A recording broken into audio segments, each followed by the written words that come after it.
시사평론가 장혜찬입니다. 오늘의 팩트. 보수 정권에서는 정권 교체를 하면 장관을 제대로 임명할 수 있다? 과연 이게 팩트일까요?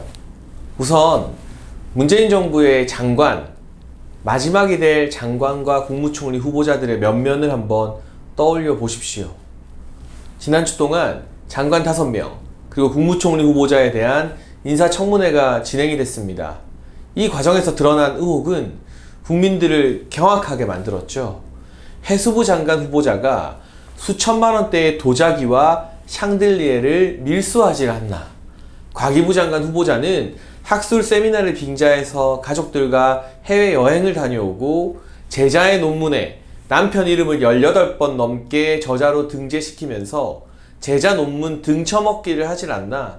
국토부 장관 후보자는 단 하루도 살지 않는 집을 특별 공급으로 매입했다가 시세 차익을 거두면서 파는 투기에 앞장서는 모습을 보이질 않나.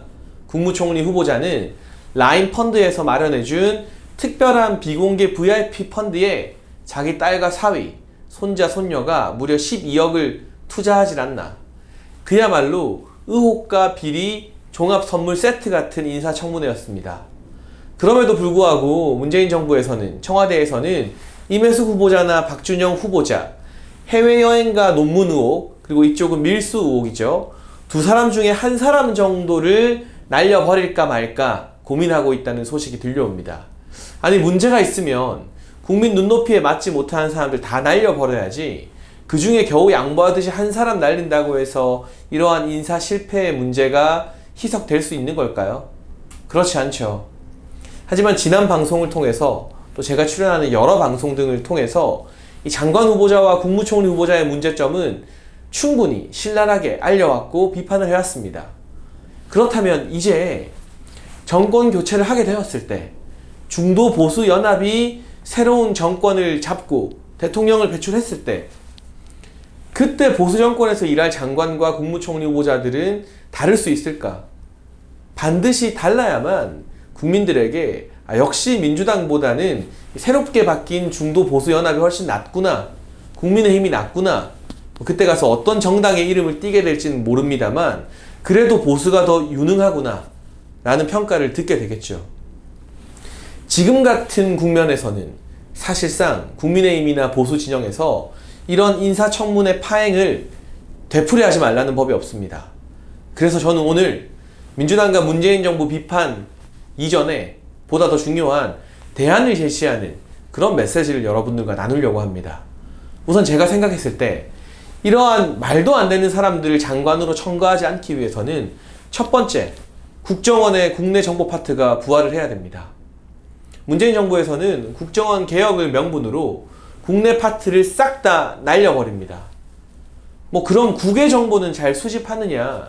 우리가 백신 정보 전쟁에서 이스라엘의 모사드가 여러 정보를 파악해서 미리미리 투자할 수 있도록 알려준 것에 대비해서 우리 국정원은 별로 한 게 없었죠. 결국 국정원의 팔다리를 다 잘라버리고 정치인 출신의 박지원을 국정원장으로 앉혀서 선거에 개입시키게 만든 게 문재인 정부 국정원 개혁의 핵심인 것 같습니다.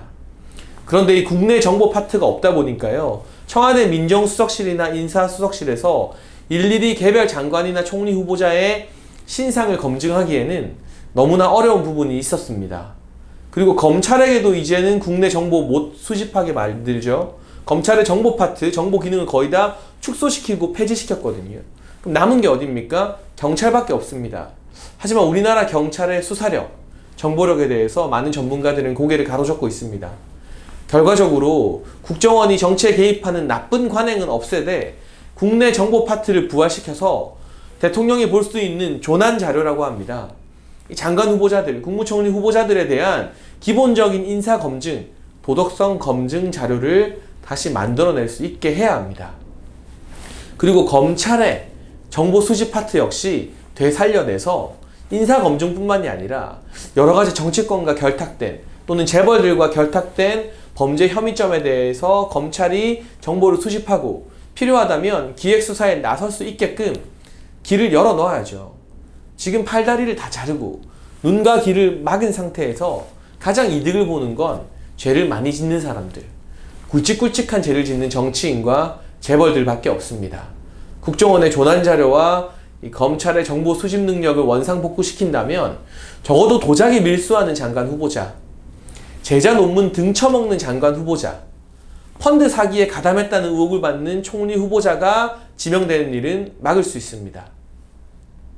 그리고 두 번째, 보다 폭넓은 인사입니다. 우리는 매번 정권이 교체될 때마다 코드 인사라는 말을 합니다. 언론에서도 대선 캠프 출신이다, 같은 대학교 출신이다, 옛날에 무슨 활동을 같이 했었다, 대통령과 가까운 대통령이나 권력 실세들과 인맥으로 엮여있는 사람들이 장관이나 고위공직자에 많이 지명된다면서 코드 인사를 비판합니다. 하지만 계속해서 코드 인사가 반복되는 이유는 무엇일까요? 역시나 인재풀을 좁게 만드는 그 같은 코드 인사는 대통령이 정치권에 진 빚이 많으면 많을수록 끊어내기 힘든 사슬과도 같습니다.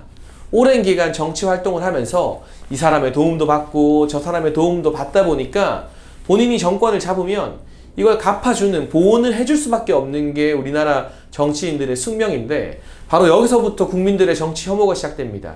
정치권에 빚진 게 별로 없는 사람, 정치 활동을 통해서 누군가에게 신세진 일이 별로 없는 사람, 우선은 그런 사람이 대통령이 되어서 한 번은 싹 쓸어버려야겠다는 생각이 들고요. 무엇보다 이 교수나 고위공직자들은요, 자기 돈이 아니라 남의 돈 쓰는데 너무나 익숙해진 직군이라는 생각도 듭니다. 대학 교수들, 본인의 자리가 보장되고 나면 임혜수 후보자 사례처럼요, 여기저기 학회에서 출장비 받아서, 연구비 지원받아서, 스폰서 받아서 본인들 해외여행에 쓰는 게 너무나 당연한 관행으로 굳어졌고, 고위 공무원들도 마찬가지입니다. 자기 돈으로, 자기 손으로 한 번도 돈 벌어본 적이 없는 사람들, 자기 돈으로 뭔가를 하기보다는 남의 돈으로 뭔가를 하는데 더 익숙한 사람들, 이런 사람들을 우리는 협찬인생이라고 부릅니다. 시민단체 출신들이 대표적이죠. 그런데 운동권과 시민단체만 협찬인생을 살아왔던 게 아니라 많은 대학 교수와 고위 공무원들도 그러한 협찬인생을 살아왔다는 게 문재인 정부의 인사청문회를 통해서 밝혀지고 있습니다. 따라서 기업에서 큰 사람들, 작더라도 자기 사업을 일으켜본 사람들, 자기 돈으로 돈을 벌어보고 자기 힘으로 그 돈으로 누군가에게 월급을 줘본 사람들, 오히려 이런 경쟁이 치열한 민간 분야의 전문가들을 대거 등용하는 것이 코드 인사나 이런 이 좁은, 인재풀 좁은 인사에서 벗어날 수 있는 또 하나의 방안이 될 수 있다는 생각이 많이 듭니다. 그리고 세 번째, 마지막으로 제가 가장 중요하게 생각하는 것은 역시나 세대교체입니다. 지금의 50대 이상의 기성세대는 기득권이 되면서 2030 젊은 세대가 봤을 때는 도저히 납득할 수 없는, 용납할 수 없는 특혜를 당연하게 노려왔습니다. 임혜수 후보자의 해외 출장을 보고도 많은 대학 교수들이 그 정도는 그렇게 큰 잘못이 아니다, 해외에서는 다 가족들 동반한다면서 억지로 옹호하는 것을 보고 수많은 20대와 30대들은 분노를 할 수밖에 없었죠. 제자 논문 등쳐먹는 것 역시 마찬가지입니다. 관행이라는 이름을 붙여봤자 나쁜 관행은 적폐죠. 그런데 적폐 청산한다는 문재인 대통령 뭐하고 있습니까? 왜 자기 편의 나쁜 관행은 청산하지 않습니까? 결과적으로는 50대 이상의 기득권에서 인재를 찾다 보면 대학 교수나 공무원들이나 심지어 제가 앞서 말한 기업 출신들 사이에서도 이런 나쁜 관행, 특혜를 안 누린 사람을 찾기가 참 어려운 게 냉정한 현실이기도 합니다. 하지만 세대를 조금만 낮춰서 40대만 되어도, 그리고 30대 중후반의 전문가들만 되어도 이 기성세대와는 다른 관점으로 이 세상을 살아왔기 때문에 도덕성의 측면에서, 특히나 특혜의 측면에서 훨씬 더 흠이 없는 그런 삶을 살아왔을 수밖에 없습니다. 그 개인의 도덕성이 뛰어나서가 아니라 시대 자체가, 세대 자체가 그만큼 빨리 변했기 때문이죠. 우리가 많이 동경하는 유럽이나 주요 외국 선진국에서는 40대 총리가 나오고 30대 장관이 나오는 세상입니다.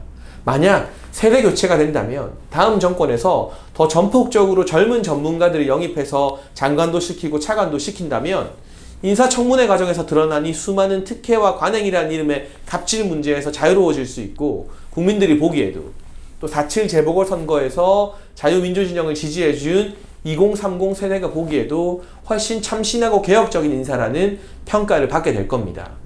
물론 신구의 조화가 필요하겠죠. 하지만 지금처럼 꽉 막힌, 무조건 50대 이상의 교수나 관료들 중에서 장관 후보를 찾는 그러한 관행, 그러한 낡은 사고방식에서도 탈피할 필요가 있다는 생각이 강하게 들었습니다. 결과적으로 국정원과 검찰의 정보 역량 회복, 그리고 교수나 관료 출신만이 아니라 민간 영역이나 기업의 전문가들을 대거 등용하면서 정치권의 빚을 많이 지지하는 대통령이 옛날에 어떤 입은 은혜 때문에, 신세 때문에 갚아주는 형태의 인사를 하지 않는 것, 그리고 마지막으로 적극적인 세대 교체를 통해서 완전히 달라진 젊은 세대를 등용하는 것, 이러한 것들이 정권 교체 이후 보수 정권, 중도 보수 연합이 국민들에게 민주당과는 다르다, 문재인 정부와는 확실히 다르다, 뽑길 잘했다라는 평가를 들을 수 있는 그런 대안이라는 생각이 들었습니다. 우리가 정권 교체도 중요하지만 교체한 이후에 얼마나 잘하느냐가 훨씬 더 중요하다는 생각이 듭니다. 그나물의 그 밥이라는 평가를 받으면 대선 이후 기다리고 있는 지방선거와 총선에서 승리하지 못하게 되면서 대통령 하나 있어봤자 실제로는 할 수 있는 일이 얼마 없는 손발이 꽁꽁 묶인 이 여서야대 전국이 이어질지 모릅니다. 대선 이후에 지방선거, 총선까지 내리 압승하면서 민주당이 만들어 놓은 망가지고 있는 대한민국을 원상 복귀시키기 위해서는 아주 유능한 민주당과는 다른 그러한 인사와 여러 대안들이 필요할 겁니다. 그런 의미에서 저는 앞으로도 비판뿐만이 아니라 다양한 대안을 발굴하고 함께 의제로 띄우는 그런 일들을 계속 해나가겠습니다. 오늘의 팩트, 정권 교체를 하면 보수 정권에서는 문재인 정부와 다른 장관 인사를 할 수 있다? 네, 팩트입니다. 지금 말씀드린 세 가지 대안을 비롯해서 여러 다양한 방안들을 함께 논의한다면, 그리고 쓴소리 듣는 걸 싫어하는 대통령이 아니라, 정치권에 진 빚이 너무 많은 대통령이 아니라, 정치권에 진 빚 별로 없는 대통령, 쓴소리 충분히 들을 수 있는 대통령이 우리 중도보수연합의 대선 후보가 된다면, 새로운 대통령이 된다면 충분히 가능한 팩트라는 생각이 듭니다. 그 기대감을 가지고 오늘도 여러 방송에서 팩트를 들고 여러분을 위해서 함께 싸우겠습니다.